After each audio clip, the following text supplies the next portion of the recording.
A Ter a Distância é uma adaptação das atividades de assistência técnica e extensão rural do Bahia Produtiva, projeto do Governo do Estado da Bahia, por meio da Secretaria de Desenvolvimento Rural do Estado da Bahia, executado pela CAR, Companhia de Desenvolvimento e Ação Regional, com recursos provenientes de acordo de empréstimos com o Banco Mundial.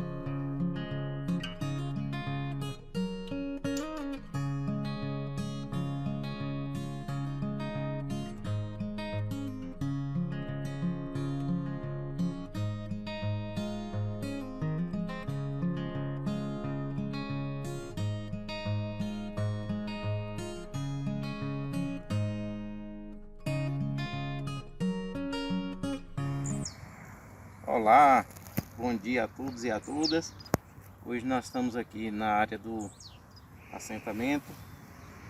Meu nome é Gleuson, faço parte da equipe técnica da cooperativa Copersuba, né?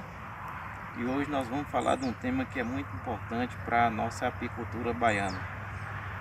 Baiana e também do território sudoeste, né? Que é a nossa principal atividade, que é a apicultura, né? Hoje nós vamos falar um pouco da florada, e nos surpreendeu aqui essa planta, né? Que é uma planta chamada unha de gato. Ela é uma planta específica aqui do território de Vitória da Conquista e que certamente flora nesse momento agora, né? Ela é uma planta bastante importante aqui para os apicultores do sudoeste, até porque ela compreende a principal florada nossa, que produz a quantidade de mel, né? É significante, e ela flora agora nesse momento de dezembro até janeiro. Esse ano está sendo um ano que foi um pouco antecipado por conta da quantidade de chuva caída no mês de novembro, dezembro, né? E por coincidência a planta vegetou mais cedo e soltou a sua flor mais cedo. Ela, para vocês terem ideia, é uma planta bastante importante, até porque ela libera bastante néctar pela parte da manhã, né? E as abelhas adoram. Pra você ter ideia, assim, em cerca de um enxame bastante populoso, né? As abelhas conseguem preencher uma melgueira em 9 dias, né, com a densidade dessa florada. E isso em 9 dias é suficiente para elas opercular um mel. Outro ponto que é bastante importante dentro do nosso território é que, assim, essa planta ela está aqui no território de Conquista, né? E nós temos 3 microclimas bastante diferentes, bastante diversificados, numa região de cerca de 100 km. Isso que permite a nossa apicultura ser um pouco diferenciada. Nós temos possibilidade de colher 3 safras por ano, né? Sendo que acompanhado esse período da floração aqui do território do sudoeste de Conquista, da região da Barra de Choça, que é uma região que tem uma predominância de açapeixe no mês de agosto, setembro, outubro e vai até outubro, novembro, né? E inicia-se no mês de dezembro, outubro, novembro, dezembro até março, esse período da florada aqui do território de Conquista. E no território, e no período de março, abril, maio, junho, no período do território de Anagé. Então esses períodos aqui facilita com que os apicultores que trabalham de forma migratória possam colher o mel em 3 períodos do ano diferentes, né?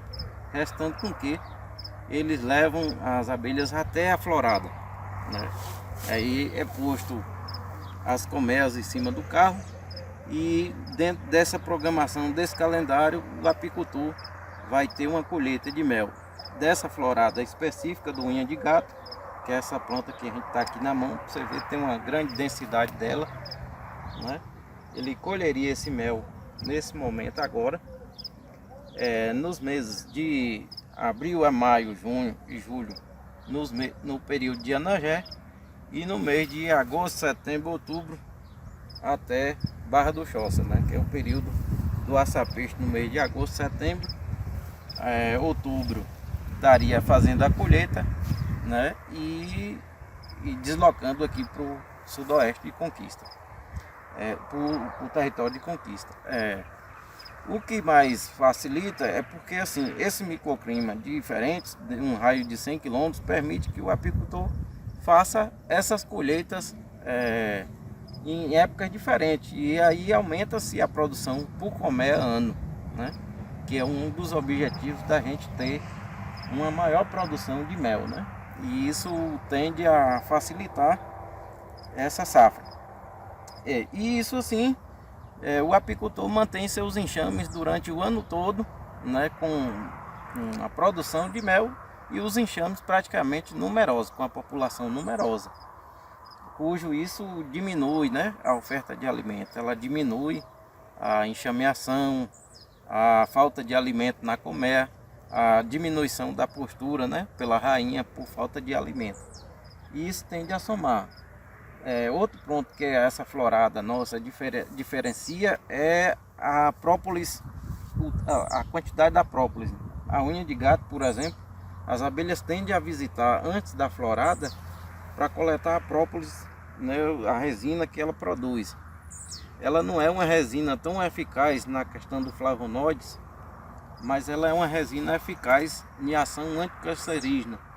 Em outras pesquisas feitas pela UESC, pela UESB, foi-se detectado essa ação anticancerígena da própolis aqui de Vitória da Conquista. Ela não é uma própolis verde, também não é uma própolis vermelha, mas ela se destacou por ser uma própolis escura, e na ação de tratamento ela tem essa ação anticancerígena específica, né? Essa pesquisa foi feita, não me lembro o ano, mas ela foi feita na época de, se eu não me engano, parece que foi em 2009 ou foi em 2007 que saiu esse resultado, né? E assim, né, hoje, além do mel, que é um produto específico, a própolis também é outro produto que a apicultura precisa melhorar, né? A apicultura precisa se destacar, né, como fonte de outros produtos para possibilitar a agregação de valor do produto, né? Enfim, assim, o apicultor, além dessa florada, né, que ela é específica, ela é nativa, é interessante que também o apicultor reforce a sua área de pasta apícola, principalmente onde o apiário for localizado. É importante que ele faça o replantio de plantas que vai fazer essa floração. Até porque só o pasto nativo ele tem uma grande diferença da pastagem cultivada. A pastagem cultivada é aquela que é plantada pelo apicultor e que ele tem essa florada no período de escassez do pasto nativo.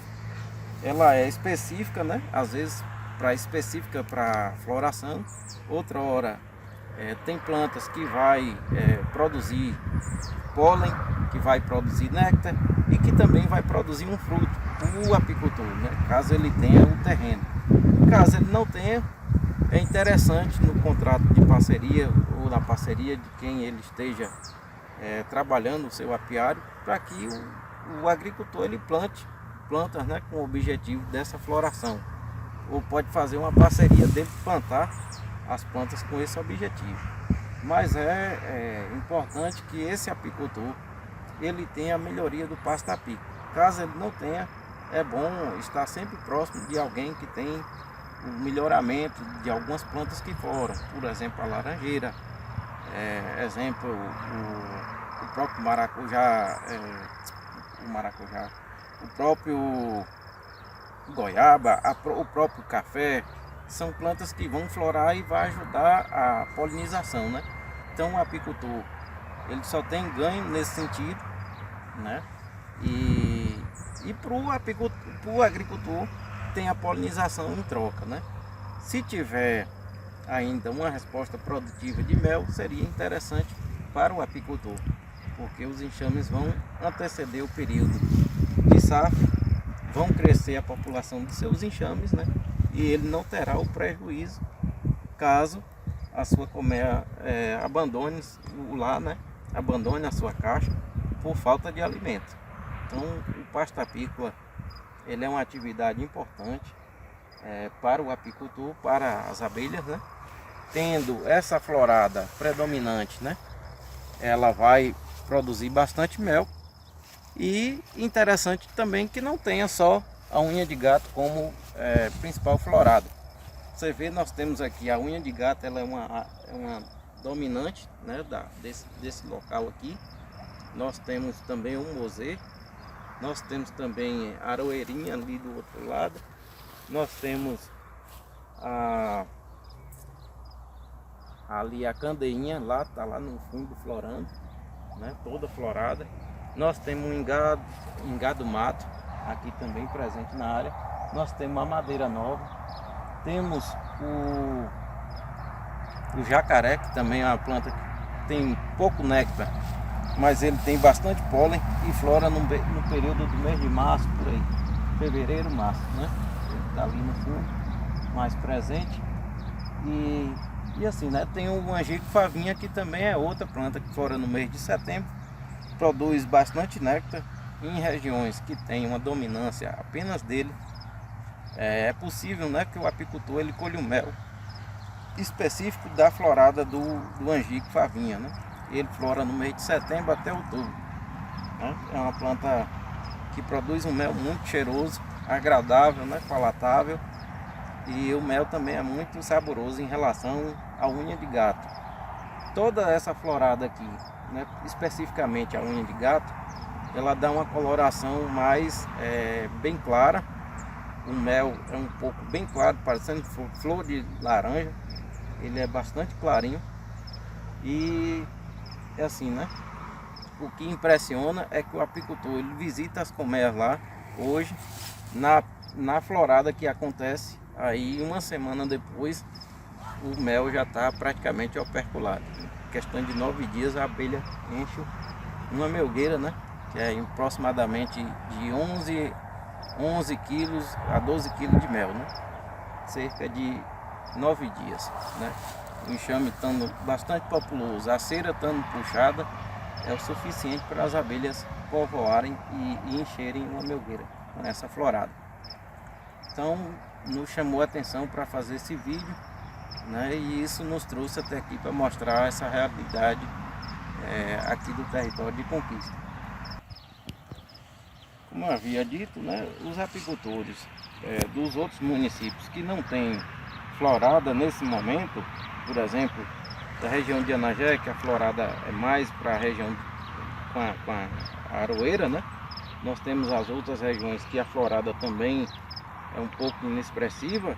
Os apicultores de lá dessa região podem perfeitamente vir para o nosso território aqui e explorar a apicultura migratória, pegando o exemplo, né, dessa florada que tem aqui na região. Por exemplo, a unha de gato, ela é expressiva, vale a pena o apicultor, nos anos que são bons, como está sendo esse, o apicultor se deslocar para cá com as colmeias, né, e possibilitar a colheita nesse período agora. Nesse momento agora eu vou mostrar para vocês algumas plantas que a gente tem aqui que flora nesse momento. Essa aqui, ó, é uma planta, é a planta da unha de gato. Ela tem aqui esse aspecto bastante esquisito. Tem muito espinho no tronco, né? Na planta. E ela tem essa característica de florar aqui, ó. Ela dá esses pendõezinhos aqui. E aqui todo esse pendão aqui ele vai abrir ainda, né? Já tem um percentual já aberto, né? Mas a maior parte ainda não abriu. Então ela está iniciando a florada agora, nesse momento. Aqui você sente o cheiro do perfume, né, da flor. E assim, né, ela é bastante expressiva, em dominância a outra vegetação que é nativa, né? E você vê que ela está iniciando, né? A florada está iniciando. Ó.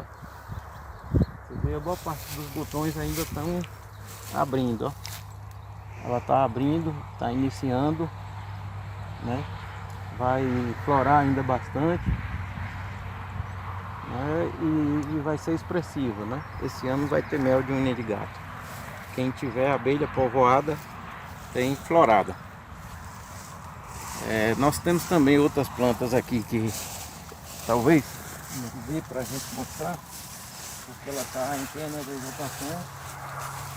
Mas a gente tem aqui, ó, a candeinha ali. É uma planta que também flora agora, nesse momento, ela está florada, né? Ali tem ela. Tem essa planta aqui que é o mosê também, ela flora agora no mês de março também. Olha ele aqui, a planta adulta, né? Esse arbusto aí, ele flora também. Ele é pouco alto. Tem também a mulatinha, que é aquela planta mais alta ali, não vai ser possível ir lá, mas ela flora também, é um bom pasta-pícola. Ela flora geralmente no mês de setembro, né? Ela é essa planta aqui, ó, é a mulatinha, ela flora no mês de setembro. Tem aquela ali, a corindiba, ó, também flora agora no mês de novembro, de dezembro. Ela é um pouco difícil para a gente chegar lá por causa da vegetação. Ela pode ver que essa corindiba, ela já está com os botões florais, olha ela aqui, ó. Ela já está com os botões florais e praticamente vai abrir, né? Está próximo dela abrir. Então a florada vai acontecer. Temos também o velame miúdo, que é esse aqui, ó. O velame miúdo é importante também para as abelhas, apesar de que elas quase não visitam esse velame. Elas preferem mais o velame maior, tá? Porque tem um velame miúdo, tem um velame de arbusto, né? Ele é maior um pouco, ele é diferente desse aí.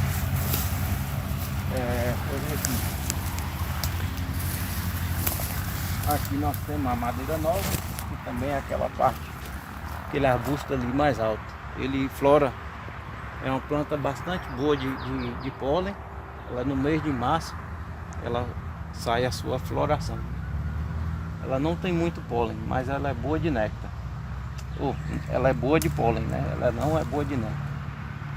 Enfim, né? São várias plantas que a gente tem, né? Aqui no nosso pasta-pícola. Nós temos ali, ó, o jacaré, essa mais verde aqui, ela geralmente flora no mês de março, abril, ela está florando. Aqui, ó, esse aqui é o jacaré, esse aqui, flora no mês de março, abril. Enfim, é isso. A gente tem também essas plantas rasteiras aqui, a vassourinha, que também ela é boa de pólen, fornece pólen para as abelhas, né? Pois bem, pessoal, essas são informações que são muito valiosas, né? Principalmente para os apicultores que nós acompanhamos dentro do empreendimento do Bahia Produtivo. Nós temos aqui a Associação de Apio, de Tiagos de Apio, né? Especificamente, temos a Associação de Salininha, que também são apicultores. E temos a Associação de Vaquetal, né? Que também são apicultores.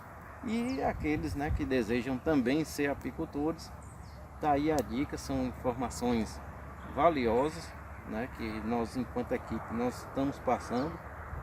E outra que também tem um apelo ambiental, né? Aquele apicultor geralmente ele é um defensor da natureza. Então é sempre bom e importante estar pensando, né, em recompor a vegetação nativa, a vegetação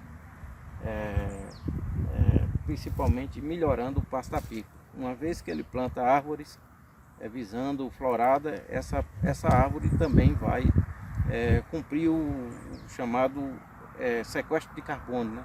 Uma vez que ela resgata, ela utiliza o carbono para a sua fotossíntese, ela está melhorando a limpeza do meio ambiente, né?